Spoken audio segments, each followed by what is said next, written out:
We're staying in Latin America. We're going further south there to Venezuela as well. And I want to put up this tweet you can see here from the Associated Press that the United States is recognizing the opposition candidate as the winner of Venezuela's presidential election. So this is a major development here. We brought you so much of this news that there were serious questions, serious concerns about the validity and legitimacy of the Venezuelan elections over the weekend. And so now the United States is recognizing there Edmundo González as the rightful winner.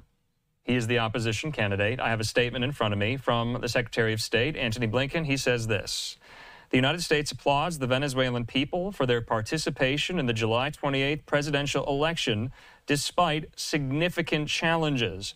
At least 12 million Venezuelans peacefully went to the polls and exercised one of the most powerful rights given to people in any democracy, the right to vote. Unfortunately, the processing of those votes and the announcement of results by the Maduro-controlled National Electoral Council were deeply flawed, yielding an announced outcome that does not represent the will of the Venezuelan people. They go on to say, given the overwhelming evidence, it is clear to the United States and, most importantly, to the Venezuelan people that Edmundo González Urrutia won the most votes in Venezuela's July 28th presidential election. Now is the time, they say, for the Venezuelan parties to begin discussions on a respectful, peaceful transition in accordance with Venezuelan electoral law and the wishes of the Venezuelan people. Now, this is significant. We'll see what type of pressure this exerts on Nicolás Maduro, if any.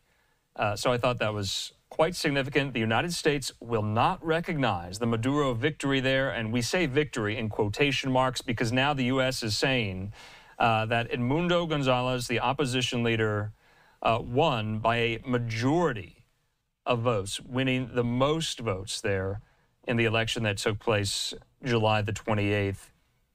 We were talking to our friend Daniel DiMartino a couple of days ago about how Maduro pulls something like this off each and every time he runs for re-election. This is his third term. It's a 6-year term.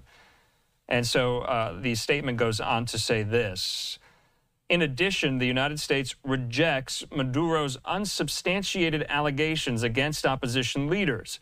Maduro and his representatives' threats to arrest opposition leaders, including Edmundo González and Maria Corina Machado, are an undemocratic attempt to repress political participation and retain power. They say the safety and security of the democratic opposition leaders and members must be protected. They say we congratulate Edmundo González on his successful campaign.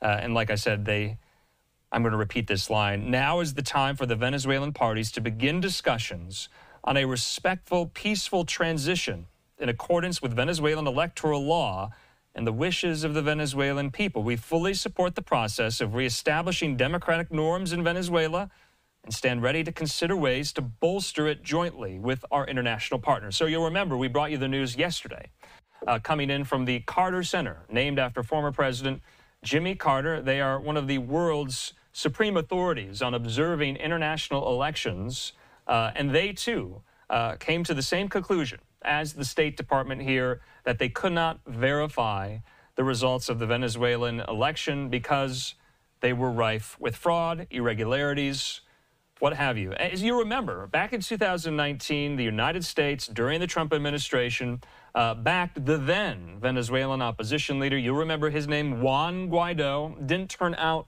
too well. Maduro clung to power there. Guaido came back to the United States. I believe he's currently in Miami, and the process had to begin all over again for an opposition to rise up there in Venezuela that has seen devastating inflation, that has seen an enormous poverty rate, and the country is really on the brink of economic collapse. Remember, we have covered here the migration crisis so often there in Colombia, which neighbors Venezuela. Millions of Venezuelans have poured into Colombia, but they have also come to the United States by any which way, by any means as well, contributing to the illegal migration crisis here stateside as well. So there are ripple effects to Maduro clinging to power. We brought you them just right now.